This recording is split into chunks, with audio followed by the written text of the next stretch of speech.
ባህር ሰንጥቆ ወደ መርከብነት የሚቀየረው ምድር አንቀጥቅጦ የሩሲያ የጦር አውሮፕላን ዓለም ላይ የሩሲያን ያክል እስከ አፍንጫው መሳሪያ የታጠቀ ሀገር የለም። አሁን ላይ ሁሉም ነገር ያስፈራል።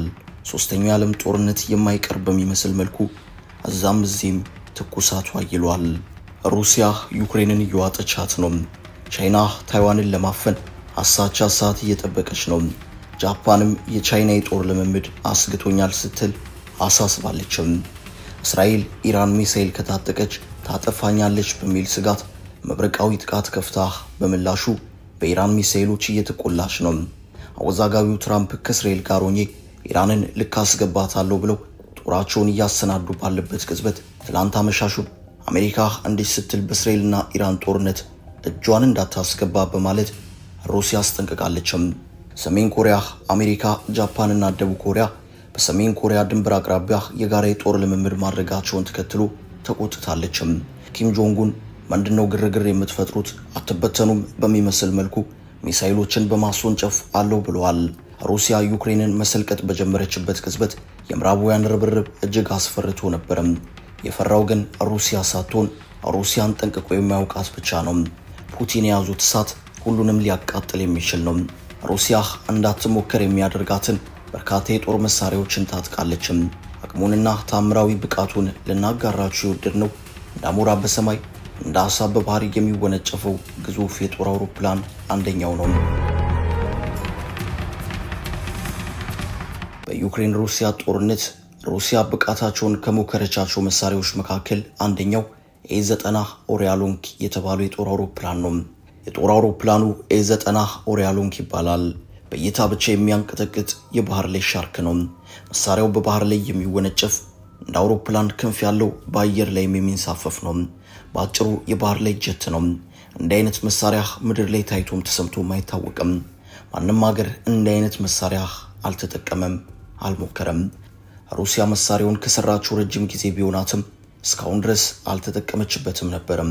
በአሁኑ የሩሲያ ዩክሬን ጦርነት ከተቀመጡበት ከተነሱት መሳሪያዎች አንደኛው ነው። ከ1800 ቶን በላይ ክሩድ ሚሳኤሎችን ተሸክሞ እሳት የሚተፋው ኦሪያሎንክ ምድራችን ላይ ካሉ እጅግ አስፈሪ መሳሪያዎች ውስጥ ይመደባል።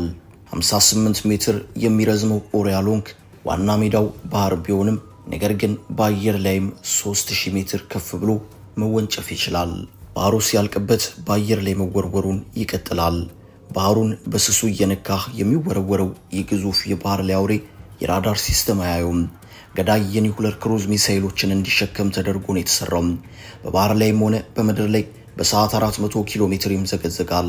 እስከ 1500 ኪሎ ሜትር ድረስ ኢላማውን መምታት ይችላል። አዲስ አበባ ላይ ሆኖ እስከ ቀይ ባህር ድረስ ያለን ጠላት ያውድማል። በታች ነው ሲሉት በላይ ዘለቀ እንዲል ያበሻ ፎካሪ ኦሪያሎንክ ከባህር ውስጥ አደጋ ቢገጥመው ወደ ሰማይ ተወንጭፎ መስወር ይችላል። ሰማይ ላይ አደጋ ቢገጥመው ደግሞ ወደ ባህር ተወርውሮ ወደ ጥልቁ ይገባል። ዩክሬን ላይ በርግጥ ኦሪያሎንክን ሞከረችው እንጂ ጥቅም ላይ እንዲውል አላደረገችውም። ጥቁር ባህር አካባቢ ግን ይህ ግዙፍ ቦምበር መቀመጫው ነው። ፑቲን በጥቁር ባህር ቤተ መንግስት ጭምር እንዳላቸው ይታወቃል። የዩክሬን ባህር ኃይል ከነስሙም እየጠፋ ያለ በሩሲያ ሚሳኤሎች የመነመነ ከሆነ ውሎ አድሯል። የመሳሪያ በሙሉ አቅሙ ጥቅም ላይ መዋል ቢችል ሊቋቋመው ቀርቶ ለደቂቃ ሊከላከለው አቅሙ የለውም። ኦሪያሎንክ ወደ ባህር ውስጥ ሲገባ ባህሩ ይንቀጠቀጣል። ከፊትም ከኋላም የተገጠሙለት እጅግ ጉልበተኛ ሞተሮች ባህሩን ያንቀጠቅጡታል። ጥልቁ ውቅያኖስ ውስጥ ያንቀላፉት አሳዎች ይሸበራሉ። ህመም የማያውቀው ፍርሃት የማይጎበኘው ግዙፉ ሻርክ ድምፁን ሲሰማህ ይሸሻል። ክንፎቹ ዙሪያውን ሲለኩ 304 ሜትር ይሆናሉ። ጎንና ጎን ስፋታቸው ግን 30 ሜትር ነው። ወደ ላይ ቁመቱ 16.3 ሜትር ይደርሳል። ወደ ላይ የተቀለበሰው ጅራቱ ብቻ ሲመለከቱት በጠላት ልብ ታላቅ ሽብር ይፈጥራል። 6 አብራሪዎች ያስፈልጉታል። ከሚታጠቀው እጅግ አደገኛ የኒኩለር ክሩዝ ሚሳኤል በተጨማሪ ጨካኝ ተዋጊ የሆኑ 150 ኮማንዶችን የመያዝ አቅም አለው። ከ1400 እስከ 200 ቶን የሚመዝኑ ኒኩለር አረሮችን መጫን ይችላል። 1800 ቶን የሚመዝን የኒኩለር ክሩዝ ሚሳኤሎችን ተሸክሞ ወደ ባህሩ መግባት ይችላል። ይህ መሳሪያ የቆየ ቢሆንም ከባድ የሚባል ነው። ሩሲያ ከኔቶ ጋር ላላት ፉክክር ጥቅም ላይ ሊውል ይችላል። ከዚህ ቀደም የሩሲያ ታንኮች ወደ ዩክሬን ዘልቀው ሲገቡ ዋና ከተማዋን ኪየቭን ጨምሮ በርካታ ከተሞችን በአጭር ቀናት ውስጥ በመዳፋቸው እንደሚያስገቡ በመተማመን ነበረም። ይሁን እንጂ ፕሬዝዳንት ቭላድሚር ፑቲን ያሰቡት ሳይሆን ቀርቶ ጦርነቱ በርካታ ነገሮች እየታዩበት ጦርነቱ ይኸው 1000 ቀናትን ተሻግሯል። ፕሬዝዳንት ቭላድሚር ፑቲን ዩክሬን እንዴት ሆኖ የኔቶ አባል ሀገር ትሆናለች የሚለውና ወደ አባት ሀገር ሩሲያ የሚጠቃለሉ ግዛቶችን ኪየቭ ትመልስ የሚለው ጥያቄያቸው ልዩ ዘመቻ ብለው ለጠሩት ጦርነት መጀመር ሰበብ እንደነበር የሚታወስ ነው። የሞስኮ አለቃ በቀላሉ የህልማቸው እንዳይሳካ ግን ምዕራባውያኑ ሀገራት እንቅፋት እንደሆኑባቸው ግልጽ ነው። በዚህ ምክንያት በየጊዜው የመረጃ ማሰራጫ ጣቢያዎችን እየተጠቀሙ በአሜሪካ የሚመሩ ሀገራት ከዚህ ተግባራቸው እንዲታቀቡ በተደጋጋሚ አስጠንቅቀዋል። ፓሪስ፣ በርሊንና ብራስልስን የመሳሰሉ ግዙፍ የአውሮፓ ከተሞች በሚሳኤሎቻችን እየታሰርናቸው ብታርፉ ይሻላል ሲሉም ነው በማይፈታ ፊታቸው ታግዘው በተደጋጋሚ ያስጠነቀቁትም። የምዕራባውያኑ ሀገራት መሪዎች ግን እንዲያውም ይውጣሉት በማለት ሲያሻቸው ኪየቭ በባቡር ድረስ በመጓዝ ሲፈልጉም ደግሞ የዩክሬኑን ፕሬዝዳንት ሀገራቸው ድረስ በመጥራት የጀግና አቀባበል እያደረጉ ሲያበሳጯቸው ከርመዋል። የአሜሪካን ምክር ቤት እንደራሳቸው የተመላለሱበት ፕሬዝዳንት ቮሎዲሚር ዜሌንስኪም የልብ ልብ እየተሰማቸው ዩክሬን የናንተን ጦርነት እየተዋጋች ስለሆነ ሳታመነቱ ልደግፉን ይገባል ሲሉ በተደጋጋሚ ተማጽኖም ጥያቄም አሰምተዋል። ይሁንና አሁን ኢራንና እስራኤል ወደ ጦርነት መግባታቸውን ተንተርሶ የዓለም ጆሮ ወደዛ ተቀስሯል። ቀላሉ በሩሲያ ኃይሎች ድል አድራጊነት ይጠናቀቃል ተብሎ የታሰበው ጦርነት መልከ ብዙ ሆኖ ቢቀጥልም የክሬምሊን ባለስልጣናት ታዲያ አዲሱን አሰላለፍ ተመልክተው ምስራቁን ዓለም ያማከለ የአፍሪካ ሀገራትንም ያረሳ አዲስ ዋልታ ለመፍጠር ጥረት ማድረግ ጀምረዋል። በዚህ ሁለት ጫፍ በረገጡ አመለካከቶች ምክንያት አስታራቂ የሌለው ጦርነት ሆኖ አድማሱንም አስፍቶ ቀጥሎ ዓመታትን ተሻግሯል። ምዕራባውያን ሩሲያና ዩክሬንን በማጋጨት ሩሲያን ለማዳከም በሄዱበት ርቀት የዩክሬን ከተሞች እንደ ችቦ እየነደዱ ነው። ዛሬም ድረስ የዩክሬን ዜጎች በቀናቸው መንገድ ሁሉ ይሰደዳሉ። በተቃራኒው የሩሲያ ከተሞችም አልፎ አልፎ በዩክሬን ጥቃት ተነካክተዋል።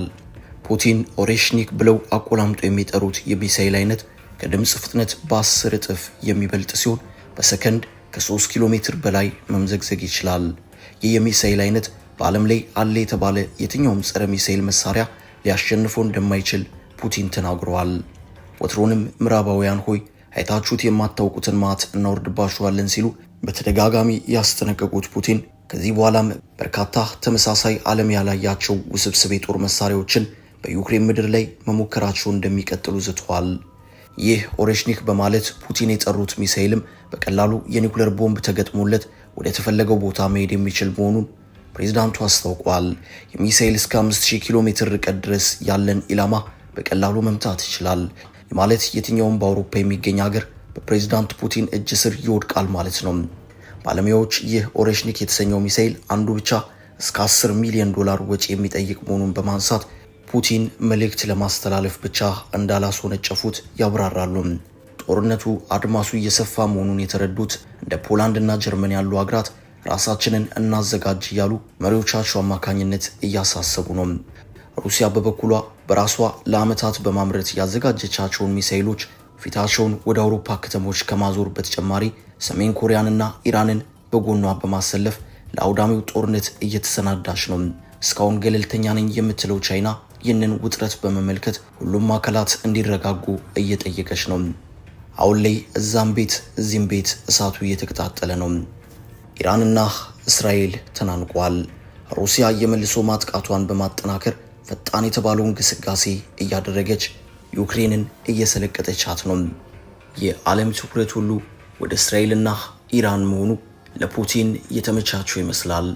በነፃነት ዩክሬንን እየለበለቧት ይገኛል። ሰላም ላልማችን ይሁን። አበቃን። ሰናይ ጊዜን ተመኘን።